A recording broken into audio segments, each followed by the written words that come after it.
ഭാഗ്യകേന്ദ്രയുടെ നമസ്കാരം. നമ്മുടെ ശരീരത്തിലെ പഞ്ചേന്ദ്രിയങ്ങളിൽ മൂക്ക് അല്ലെങ്കിൽ നാസാദ്വാരം ഒന്ന് നോക്കൂ. 2 ദ്വാരങ്ങളുള്ള മൂക്ക് എന്ന ഇന്ദ്രിയം. ശ്വസിക്കാൻ ദൈവം നൽകിയ മൂക്കിന് ഒരു ദ്വാരം പോരായിരുന്നു. എന്തുകൊണ്ടാണ് ജീവികളിൽ മൂക്കിന് 2 ദ്വാരം നൽകിയത്? അങ്ങനെ ആകാൻ കാരണമെന്താണ്? ഈ ഗാലക്സിയിലെ പ്രധാന നക്ഷത്രമായ സൂര്യനും ഭൂമിയുടെ പ്രധാന ഉപഗ്രഹമായ ചന്ദ്രനുമാണ് നമ്മുടെ ശരീരത്തിൽ ശക്തമായി നിലകൊള്ളുന്നത്.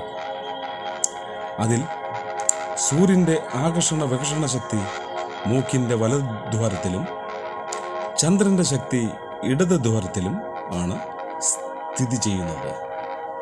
അതിനെ ഇട അല്ലെങ്കിൽ പിങ്കള എന്ന് യോഗ ഭാഷയിൽ അറിയപ്പെടുന്നു. ഒന്ന് നോക്കൂ. ഒരു ഇലക്ട്രിക് ഉപകരണം വർക്കാകണമെങ്കിൽ 2 വയറുകൾ വേണം. അതുപോലെ ഈ 2 വയറുകളാണ് ഈ 2 നാഡികൾ. മൂക്കിൻ്റെ ഇടത് ദ്വാരവും വലത് ദ്വാരവും എന്ന 2 ശക്തമായ പ്രധാന നാഡികൾ. ദൈവത്തെ തേടിയുള്ള യാത്ര ഇനി അടുത്ത വീഡിയോയിൽ.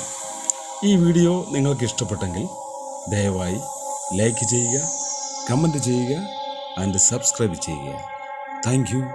ഭാഗ്യകേന്ദ്ര, കോട്ടയം, കേരള.